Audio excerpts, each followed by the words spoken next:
May was a strenuous but exciting trek north through the Saharan desert, charting the North African mythical landscape. Like travelers from times past and present, we sought out the Tuareg to guide us on this journey. After all, who could be more qualified at trans-Saharan crossings than those who call it home? We made some important stops along the way.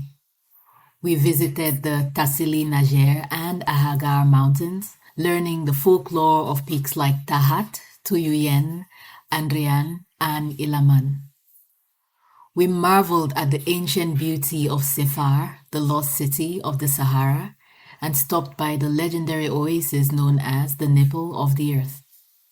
We made peace or did battle with the sun and the wind as necessity demanded, and eventually ended up all the way north in the Atlas mountain range.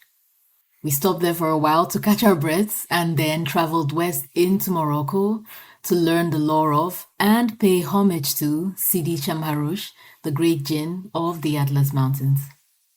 We ended our journey after traveling even further north to look at Jebel Megu and Jebel Kala, the majestic peaks which stand watch over Chefchaouen, the blue city of the Rif Mountains. As we enter June, it is only fair that we rest our legs and make our way towards cooler climes. Having found our way to Egypt, all the way east, we will sail south on the Nile, learning the lore of this great river.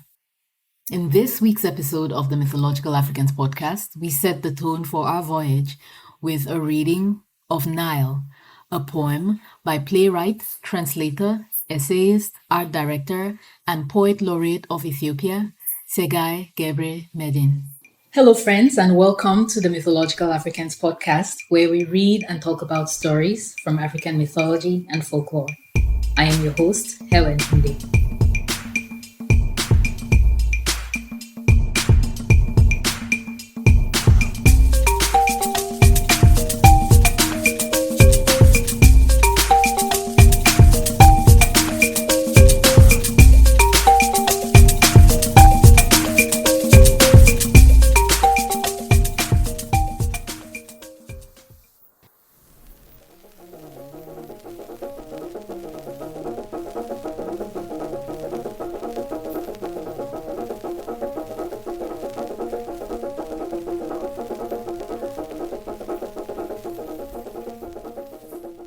Nile, a poem.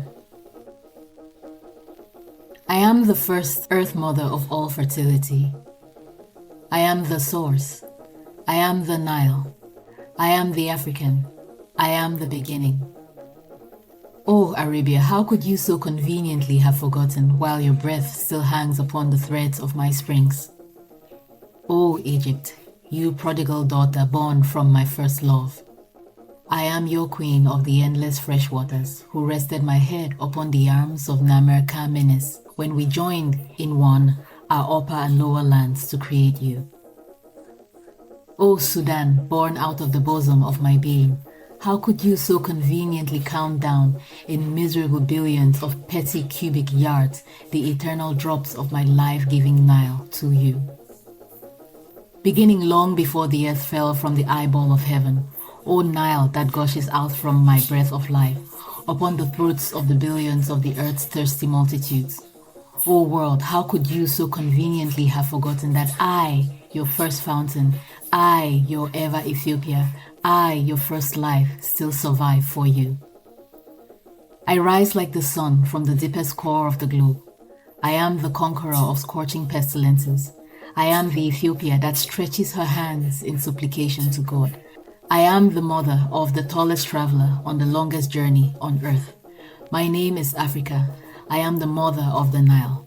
O Nile, my prodigal daughter in the wilderness of the desert, bringing God's harmony to all brothers and sisters, and calming down their noises of brass in their endless nakedness. O Nile, you are music that restores the rhythm of existence into the awkward stampeding of these Middle Eastern blindedness. You are the irrigator that cultivates peace from my Ethiopian sacred mountains of the sun, across to Nod on the East Aden, and across Sinai, beyond Gibraltar into the heights of Mount Moriah. O Nile, my chosen sacrifice for a universal peace offering, upon whose gift the heritages of Meroe and Egypt still survive for the benefit of our lone world. You are the proud daughter, O Nile, who taught the ancient world how to walk upright in grace. You are my prodigal daughter who saved and breastfed little lost Jacob, whose brothers sold for food. You who nurtured, fed, and raised the child prophet called Moses in your cradle. You who stretched out your helping hand and protected the baby Christ from the slaughtering swords of Herod. O Nile, my infinite prodigal daughter, at whose feet mountains like Alexander bend their unbendable heads to drink from your life-giving milk. O Nile, at whose feet giants like Caesar knelt, conquerors like Napoleon bowed their unbowable heads to partake from your immortal bounty. O Nile, you are the majestic bloodline of my African glory that showers my blessings upon the starved world. You are the eloquence that rings the Ethiopian bell across the deaf world. You are the gifted dancer of graceful rhythms that harmonize with your sisters Edbara and Shabale, with your brothers Awash and Juba, to fertilize the scorched sands of Arabia. O Nile, without your gift, Mediterranean shall be rock of dead waters, and Sahara shall be a basket of skeletons. You are Africa's black soil that produces life. You are the milk that quenches the thirsty multitudes. You are the messenger of my gospel, O Nile, that brings my abundant harvest to the mouth of the needy. You are the elegant pilgrim of my mercy. You are the first fountain. You are the first ever Ethiopia. You are the appeaser of the lustful greeds. You are the first earth mother of all fertility. Rising like the sun from the deepest core of the globe, you are the conqueror of the scorching pestilence. You are the source, the Africa, the Ethiopia. You are the Nile.